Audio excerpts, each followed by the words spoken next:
Une caissière blanche se moque d'un client noir, puis un athlète célèbre intervient.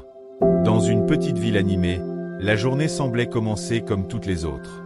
Le soleil brillait à travers les fenêtres du supermarché, où les clients faisaient leurs courses comme d'habitude, impatients de rentrer chez eux. C'était un endroit où tout semblait normal. Tout, sauf ce qui allait se passer dans les prochaines minutes. Nous nous retrouvons devant une caisse, où une scène apparemment anodine allait bouleverser la vie d'un homme. Kofi, un client régulier du magasin, faisait ses courses comme tous les matins. Il portait un jean décontracté, un t-shirt et une casquette. Il n'était pas exceptionnellement grand, ni particulièrement remarquable dans son apparence. Mais son regard était d'une détermination tranquille, comme s'il avait vu bien trop de choses dans sa vie pour se laisser déranger par de petites choses.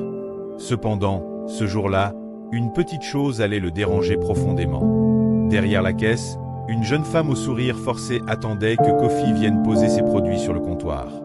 Elle était nouvelle ici, mais Kofi n'y prêta pas une grande attention.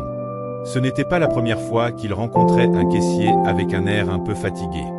Mais alors qu'il tendait son panier, elle jeta un coup d'œil vers lui et dit, d'une voix forte, « Hé, regarde, c'est un grand jour aujourd'hui.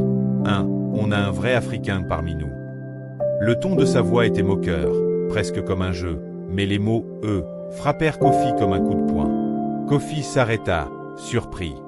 Il se tourna lentement vers elle, cherchant dans son esprit la meilleure manière de répondre. Mais la situation était tellement absurde qu'il ne pouvait pas croire qu'elle venait de dire cela.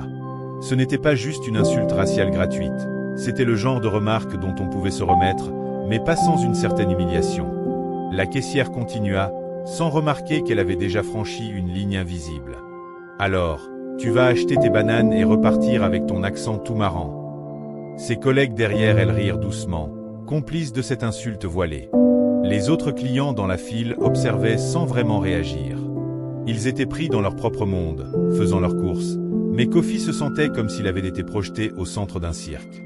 Le regard des gens autour de lui était presque plus douloureux que la remarque elle-même. Kofi, en silence, posa ses articles sur le comptoir. Il ne savait pas s'il devait exploser de colère ou ignorer la caissière. Ce n'était pas la première fois qu'il faisait face à de petites discriminations, mais cette remarque particulière, à voix haute, dans un lieu public, l'avait choqué. Le silence dans la file d'attente était lourd. Kofi se sentit piégé, comme s'il n'y avait pas de bonne manière de réagir. Il ne voulait pas répondre par la violence, mais il ne voulait pas non plus se laisser humilier sans rien dire. Le moment s'éternisa, puis la caissière, sentant peut-être la tension dans l'air, changea de sujet avec une insouciance déconcertante, sans se rendre compte qu'elle venait de laisser une blessure ouverte. Mais Kofi n'était pas du genre à se laisser abattre facilement. Plutôt que de répondre dans la colère, il se contenta de sourire, un sourire amer, puis tendit son argent pour régler. Il savait que cette situation n'était qu'un exemple parmi tant d'autres. Il avait déjà vécu des humiliations similaires, mais à chaque fois, quelque chose au fond de lui le poussait à persévérer. Cependant, aujourd'hui, il se sentait différent.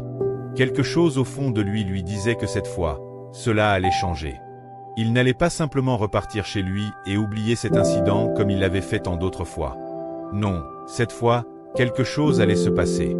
Kofi quitta le magasin sans un mot de plus, mais une flamme brûlait en lui. Il se sentait comme une victime d'une injustice qu'il n'avait plus envie de supporter. Il n'allait pas se contenter de laisser cette situation de côté. Il allait faire entendre sa voix, quoi qu'il en coûte. Quelques heures plus tard, Kofi était à son appartement, assis dans le canapé avec un verre d'eau en main, le regard fixé sur son téléphone. Il réfléchissait à ce qui venait de se passer.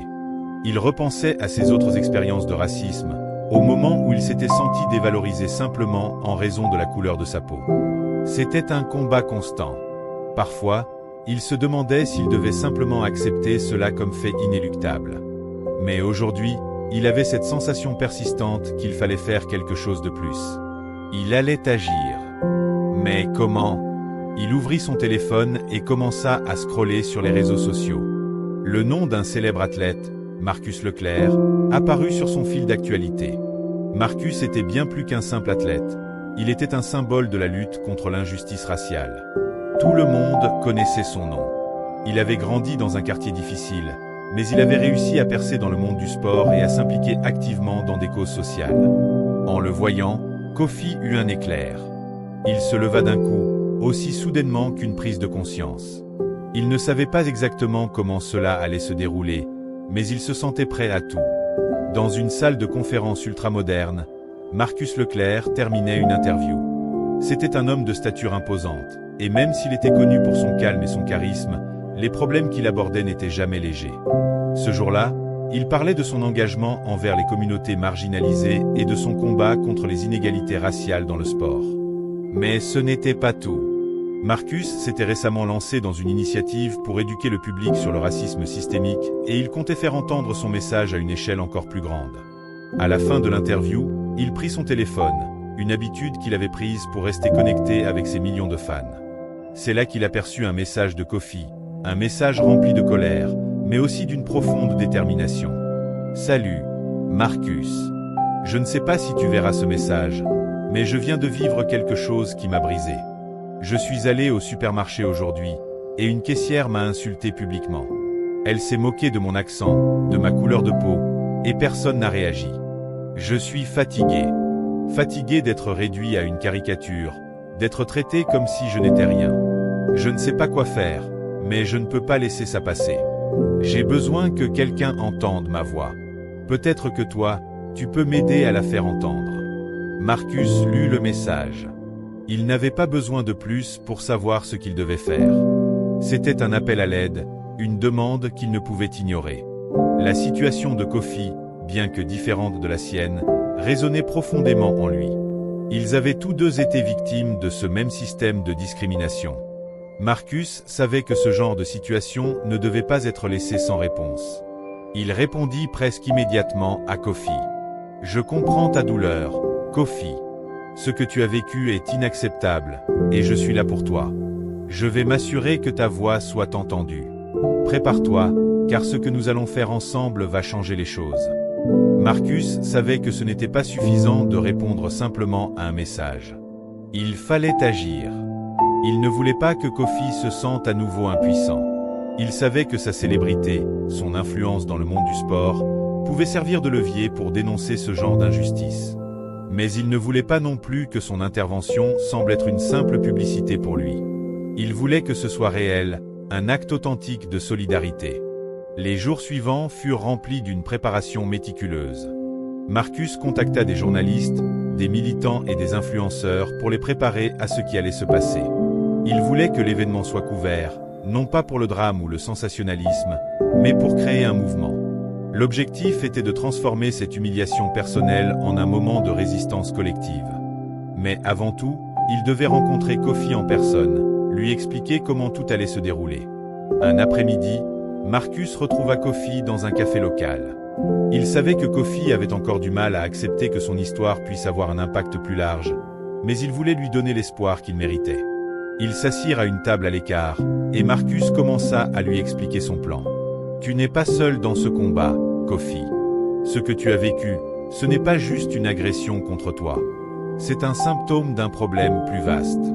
Mais ensemble, nous allons changer ça. » Kofi hocha la tête.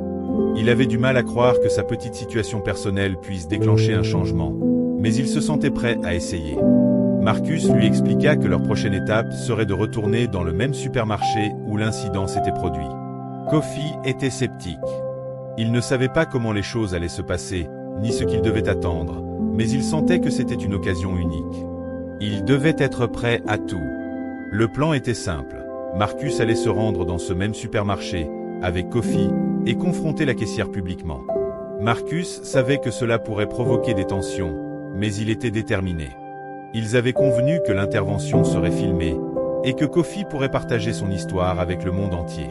Il était hors de question de laisser cette injustice passer inaperçue. Les deux hommes étaient prêts. Le jour fatidique arriva. Marcus, en tenue décontractée mais toujours imposant, entra dans le supermarché accompagné de Kofi. Les regards des autres clients se tournèrent vers eux, certains intrigués par la présence du célèbre athlète. Mais ce n'était pas leur présence qui allait marquer ce jour-là.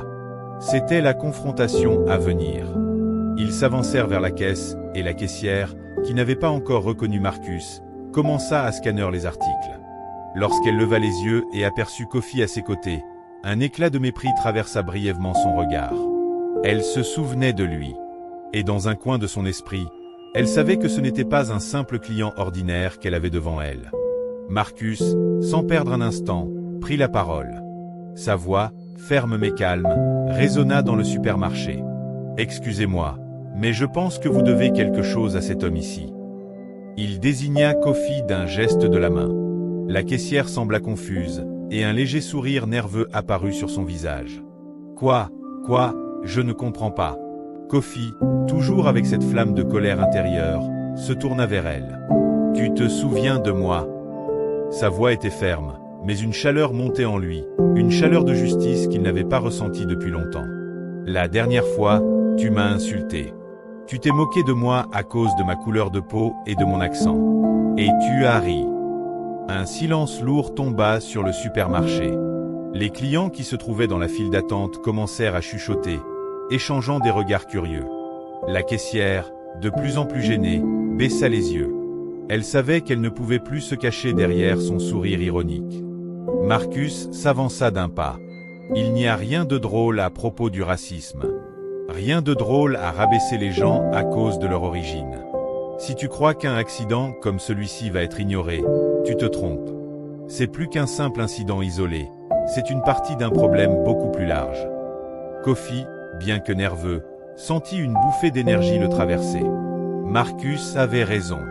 Ce n'était pas juste lui qu'on avait ridiculisé, c'était tout un système. C'était un problème collectif, un problème que le monde entier devait voir. Il tourna son regard vers les clients qui, jusque-là, avaient observé sans rien dire. Il leur dit, avec une voix plus forte cette fois, « Vous pensez que ce genre de comportement est acceptable? Que c'est normal de traiter quelqu'un comme ça ?» Les clients dans la file commencèrent à murmurer entre eux. Certains semblaient honteux, d'autres évitaient de croiser le regard de Kofi, comme si une prise de conscience brutale venait d'éclater. La caissière, rouge de honte, se mit à bafouiller des excuses, mais il était trop tard. Marcus leva la main pour l'interrompre. Ce n'est pas assez de dire simplement « désolé ». Il faut changer, il faut qu'on cesse de tolérer ce genre de choses. Kofi, à cet instant, se sentit plus puissant que jamais. Il n'était plus le simple client moqué dans un supermarché. Il était un témoin, un acteur du changement. Et grâce à l'intervention de Marcus, sa voix allait résonner plus loin que jamais. Le reste de la scène se passa rapidement. Les journalistes que Marcus avait contactés étaient déjà sur place, prêts à couvrir l'événement. En quelques minutes, les images de l'incident furent diffusées sur les réseaux sociaux, et la vidéo se répandit comme une traînée de poudre. Ce n'était pas un simple incident de racisme isolé. C'était un message. Le lendemain, les médias étaient saturés de discussions autour de l'incident. Les opinions étaient partagées. Certains soutenaient Marcus et Kofi, louant leur courage de dénoncer le racisme public. D'autres, plus conservateurs, critiquaient la manière dont l'incident avait été exposé. Mais une chose était claire, la conversation avait été lancée. Et bien que certains voyaient cela comme un simple acte symbolique, pour Kofi, cela signifiait bien plus. C'était le début d'une vague de changement, une vague qui, il l'espérait, allait grandir et transformer les mentalités. Il savait que cette histoire ne finirait pas là, qu'il y avait encore beaucoup à faire. Mais il était prêt à continuer le combat. Le lendemain matin, Kofi se leva avec un sentiment de nervosité mêlé à de l'excitation. La vidéo de son confrontation avec la caissière avait déjà fait le tour des réseaux sociaux. Il avait vu les commentaires, les partages, les vidéos qui circulaient avec son nom. Il n'avait jamais imaginé que cela prendrait une telle ampleur. Au fond de lui, il savait qu'il ne reviendrait plus jamais à une vie tranquille et discrète. Ce qu'il avait fait n'était pas simplement un acte de rébellion, c'était un acte de courage. Et cela avait résonné avec de nombreuses personnes qui se sentaient opprimées de la même manière. En naviguant sur son téléphone, Kofi tomba sur une interview de Marcus, qui venait de sortir dans la presse. L'athlète expliquait comment il avait été touché par l'incident et pourquoi il avait décidé d'agir. Mais ce qui attira particulièrement l'attention de Kofi, ce fut une phrase qu'il avait dite à la fin de l'interview. « Ce n'est pas une question de célébrité ou de glamour, c'est une question de justice. Si tout le monde fait un petit geste, si tout le monde se lève pour ce qui est juste, alors peut-être que ce monde changera. Mais ce n'est que le début. » Kofi se sentait à la fois honoré et responsable. Marcus ne s'était pas contenté de l'aider à se défendre. Il l'avait propulsé sous les projecteurs, et avec cela venait une opportunité énorme, celle de parler à un plus grand public. Mais cela apportait aussi des attentes. Kofi savait que cette opportunité pouvait changer des vies, y compris la sienne. Pendant ce temps, la réaction publique était explosive. Les médias, les activistes, et même les gens ordinaires sur les réseaux sociaux avaient commencé à se mobiliser pour soutenir Kofi. Le hashtag Justice pour Kofi commença à apparaître sur Twitter, Instagram et Facebook. Des vidéos et des témoignages de personnes racontant leurs propres expériences de racisme commençaient à circuler. Le supermarché où l'incident avait eu lieu fut inondé de messages dénonçant le comportement de la caissière, mais aussi le manque de réaction des autres clients. Certaines personnes se demandèrent si cela n'avait pas été un excès, un moment où les choses avaient été poussées trop loin. Mais pour Kofi, c'était la première fois qu'il voyait une telle solidarité publique. Les gens prenaient la parole. Ils avaient cessé de se cacher. Les petites discriminations du quotidien, comme celles qu'il avait vécues, ne pouvaient plus être ignorées. Des interviews lui furent proposées, mais Kofi hésitait. Il ne se sentait pas prêt à devenir le visage du racisme en France. Mais Marcus lui rappela quelque chose d'important. Tu n'as pas à être un porte-parole. Tu es juste toi. Ce que tu fais, ce que tu dis, cela inspire les autres à se lever pour leurs droits. Et c'est ainsi que Kofi se retrouva à parler dans une émission de télévision nationale.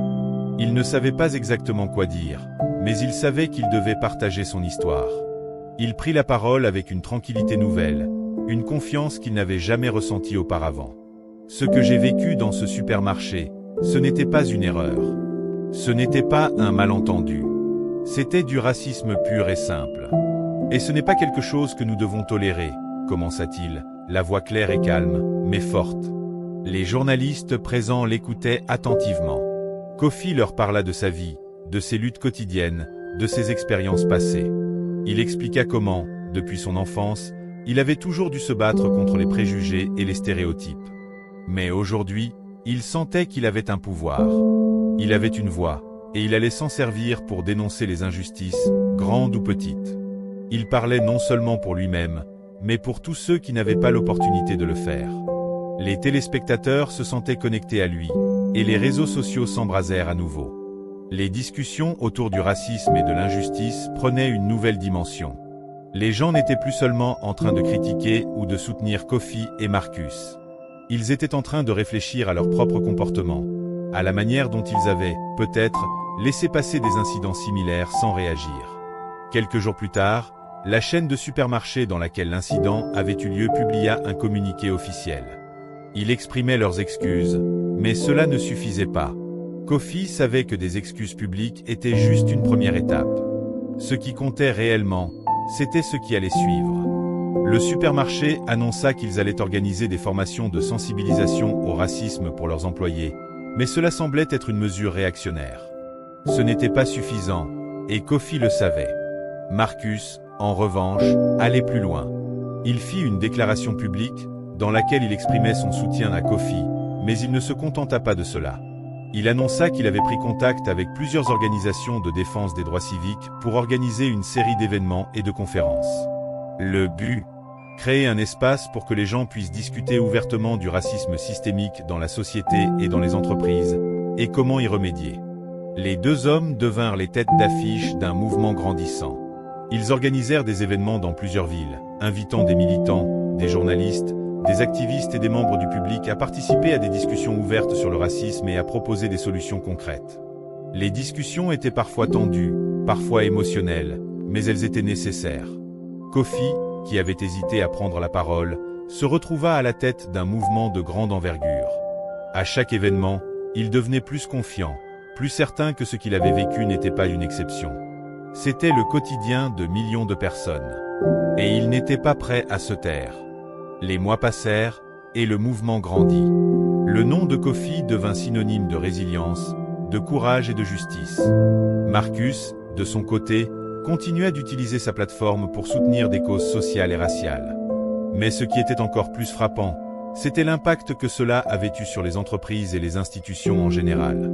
De plus en plus d'entreprises prenaient conscience de l'importance de la diversité, de la sensibilisation au racisme et des pratiques inclusives. Kofi ne se contenta pas de se battre pour les autres. Il se battait aussi pour lui-même, pour son droit à l'égalité, à la dignité et à l'opportunité. Son parcours, de celui qui était méprisé à celui qui se battait pour une société meilleure, inspirait des milliers de jeunes à travers le pays. Le dernier chapitre de cette histoire n'est pas une fin, mais un début. Un début de changement plus profond et durable. Kofi n'était plus simplement un homme qui avait été moqué dans un supermarché. Il était devenu un symbole de résistance. Et à travers ce combat, il avait trouvé une voie, un but, et une communauté prête à lutter pour un avenir meilleur. Quelques mois plus tard, le mouvement #Justice pour Kofi avait pris une ampleur que Kofi lui-même n'aurait jamais imaginée. Ce n'était plus une simple affaire médiatique, ni une tendance passagère sur les réseaux sociaux. C'était devenu un mouvement national, un appel à l'action qui résonnait dans toutes les villes de France, mais aussi au-delà des frontières. Les conférences et événements qu'il organisait avec Marcus étaient devenus incontournables. Des centaines de personnes, jeunes et moins jeunes, venaient chaque mois pour participer à des ateliers, des discussions et des débats autour du racisme systémique, de la discrimination et de la manière dont il pouvait changer les mentalités.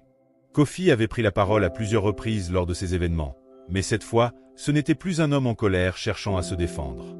C'était un leader qui inspirait les autres à prendre des mesures concrètes. Un jour, alors qu'il était à Paris pour un événement de collecte de fonds pour les jeunes défavorisés, Kofi reçut un appel qui allait changer le cours de sa journée. Il s'agissait d'une invitation du président de la République à discuter des politiques d'inclusion et de lutte contre le racisme au sein du gouvernement. Au début, Kofi pensa que c'était une blague, mais une fois qu'il réalisa que c'était sérieux, il se sentit à la fois honoré et nerveux.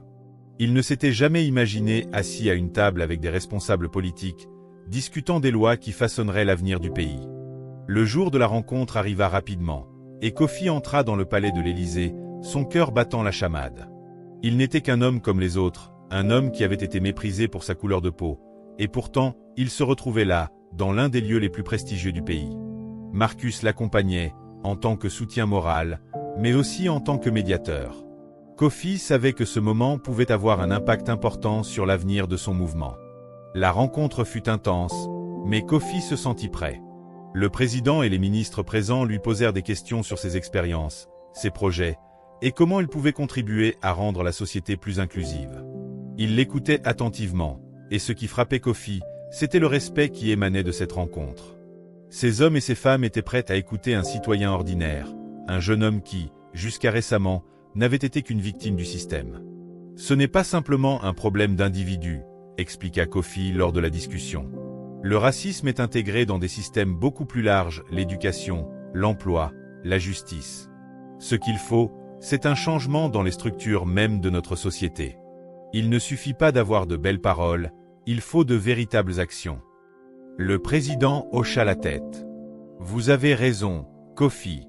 Nous devons tous revoir nos politiques. Mais il y a aussi des étapes que nous pouvons commencer à mettre en place dès maintenant. Je vous encourage à travailler avec des experts pour aider à la révision des programmes d'éducation sur la diversité et à développer des politiques plus inclusives dans les entreprises publiques et privées. Kofi, bien qu'encouragé, savait que ce genre de rencontre n'était que le début d'un long processus. Le racisme n'était pas un problème que l'on pouvait résoudre du jour au lendemain. Mais il sentait que sa lutte avait pris une nouvelle dimension. Il n'était plus seulement un porte-parole pour lui-même ou pour ceux qui l'avaient soutenu. Il représentait désormais une voix dans un dialogue national beaucoup plus vaste. Après cette rencontre, les choses prenaient une nouvelle tournure. Le mouvement #Justice pour Kofi continua à gagner en influence. Les écoles, les entreprises et même les institutions publiques commençaient à revoir leurs politiques internes, en réponse aux revendications qui étaient montées du terrain. Des formations sur la diversité, des programmes d'inclusion et des campagnes de sensibilisation virale commencèrent à se multiplier. Mais au-delà de ces actions visibles, Kofi savait que le vrai changement se produirait lentement, en profondeur, dans les mentalités. Et cela prendrait du temps. Le fait que la rencontre au plus haut niveau du gouvernement ait eu lieu n'était pas anodin. Les médias s'empressèrent de couvrir cet événement, mettant en lumière le rôle de Kofi et de Marcus dans ce changement. Ce que Kofi avait vécu dans ce supermarché, et ce que Marcus avait initié en prenant sa défense, n'étaient plus des incidents isolés. Ils étaient devenus le point de départ d'une discussion plus large sur les questions raciales, non seulement en France, mais aussi dans d'autres pays européens et même aux États-Unis. À travers tout cela, Marcus et Kofi devinrent des alliés de longue date. Marcus, avec son influence, utilisa sa plateforme pour défendre les droits de ceux qui étaient sous-représentés, tout en continuant à mettre l'accent sur les injustices sociales. Quant à Kofi, il réalisa qu'il n'était pas seul dans ce combat. Autour de lui, une équipe grandissante de militants, de journalistes, de leaders communautaires et de citoyens ordinaires s'était unie. Ce n'était plus seulement une lutte personnelle, mais une quête collective pour un monde plus juste. Un jour, après un événement particulièrement émouvant à Lyon, Kofi reçut une lettre de l'ancienne caissière du supermarché où tout avait commencé. Il n'avait jamais cru qu'il entendrait à nouveau parler d'elle, mais cette lettre était pleine de repentir. Elle s'excusait sincèrement pour son comportement, admettant qu'elle avait été influencée par des stéréotypes raciaux qu'elle n'avait jamais pris le temps de remettre en question. Elle lui écrivait que son acte avait été un réveil pour elle, et qu'elle cherchait à se former pour devenir une meilleure personne. Kofi, tout en ressentant une forme de soulagement, comprit aussi quelque chose de profond. Les choses ne se passaient pas toujours comme on l'avait prévu. Parfois, les injustices pouvaient ouvrir des portes pour un dialogue sincère, et même si cela ne suffisait pas toujours, c'était un début. Un début de réconciliation. Mais la vraie victoire ne résidait pas dans des excuses personnelles ou des gestes symboliques. Elle résidait dans les actions collectives et les changements tangibles qu'ils avaient réussi à provoquer. Alors que le mouvement continuait de croître, un mois après la rencontre à l'Élysée, une initiative sans précédent fut lancée, une journée nationale de la lutte contre le racisme et pour la diversité. Kofi et Marcus, aux côtés d'organisations partenaires, avaient organisé des événements à travers tout le pays. De Paris à Marseille, de Lyon à Toulouse, les gens se rassemblaient pour témoigner, partager leurs histoires et proposer des solutions pour lutter contre les discriminations raciales. Kofi, debout sur une scène à Paris, devant des milliers de personnes, prit la parole une dernière fois, avant de quitter la scène sous un tonnerre d'applaudissements. Il savait que sa vie avait changé à jamais, mais ce n'était pas pour lui seul qu'il avait fait tout cela. C'était pour tous ceux qui se battaient en silence, pour tous ceux qui n'avaient pas encore trouvé leur voix. Et il espérait que, bientôt, ces voix seraient aussi fortes que la sienne. Le mouvement #Justice pour Kofi continua à se développer et à gagner de plus en plus de traction, au-delà des frontières de la France. Kofi n'était plus seulement un activiste, il était devenu une icône, un symbole vivant de ce qui pouvait être accompli lorsque les gens s'unissaient pour combattre l'injustice. Les événements qu'il organisait attiraient de plus en plus de participants.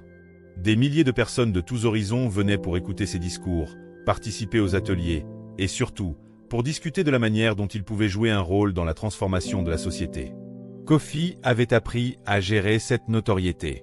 Au départ, il avait hésité à accepter cette nouvelle identité. Il n'était qu'un homme normal, un homme qui avait juste voulu se défendre. Mais au fil du temps, il avait compris que son histoire était plus que la sienne. Elle faisait partie d'une histoire collective. C'était une histoire de personnes invisibles qui s'étaient levées pour être vues.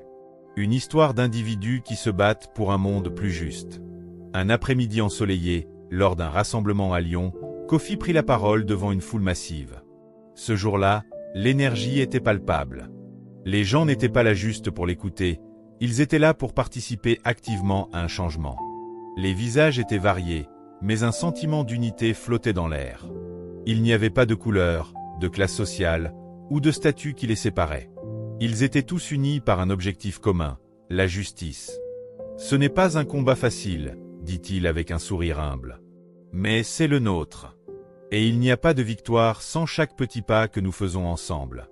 Nous avons déjà fait des progrès, mais il reste encore beaucoup à faire. Et ce n'est qu'ensemble que nous pourrons faire une réelle différence. Les applaudissements qui suivirent étaient un écho de ce que beaucoup ressentaient. C'était plus qu'un simple discours. C'était un appel à l'action, une invitation à tous ceux qui avaient été blessés, ignorés, ou marginalisés à se lever et à prendre leur place dans cette lutte. Les actions menées par Kofi, et l'influence de Marcus, finirent par se manifester au niveau politique.